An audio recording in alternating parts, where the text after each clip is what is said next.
भैंस के आगे बीन बजाया, भैंस रही पगुराए। मतलब भैंस अपना खा लेती है चारा, उसके बाद उसकी 2 थैली होती है, एक में जल्दी जल्दी खा के भर दिया। अब वो दूसरा पागुर करती है, मतलब उस थैली से भोजन धीरे धीरे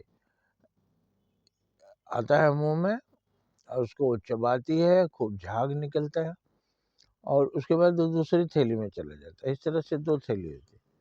अब कुछ भी देंगे ऐसे जानवरों को, पहले जल्दी जल्दी बिना चबाए खा लेंगे, मतलब एक थैला भर लेंगे।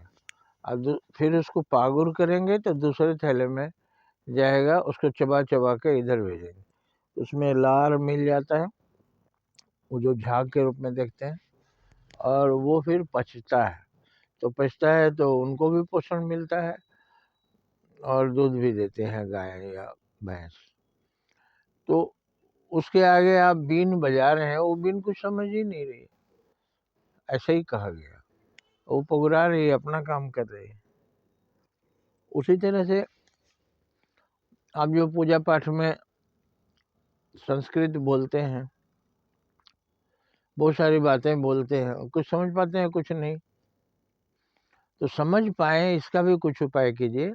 पूजा पाठ का मतलब ये है कि जो आदमी को मंत्रोच्चारण सुना, उसका मीनिंग भी जाना, तो अपने ज़िंदगी में उसको उतारेगा और हमारा उद्देश्य पूरा होगा।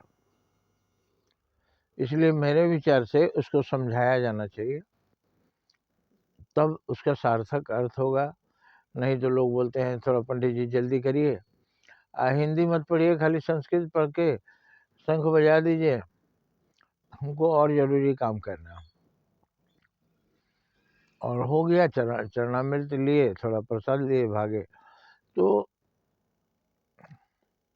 ये उद्देश्य पूरा नहीं हुआ जो पूजा का उद्देश्य था। तो मेरे विचार से उन्हें करना चाहिए, जब आपके पास समय हो तब इसको सुनिए, और नहीं समय है तो मैं फॉर्मेलिटी भी कर सकता हूँ। मंत्रोच्चारण हुआ, घर में हवन हुआ, घर का वातावरण पवित्र हो गया, साफ सफाई हुई, बहुत सारा हो जाता है, लेकिन संपूर्ण नहीं होता। आशा है आप मेरा मतलब समझे होंगे कि पूजा पाठ में जो अमूल्य ज्ञान है वो लोगों तक पहुंचना चाहिए।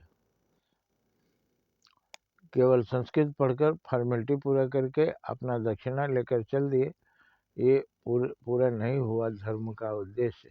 और पहले सत्यनारायण की कथा होती थी तो आदमी को दोबारा सुनना नहीं पड़ता था, वो सारा ज्ञान उसको दे दिया जाता था।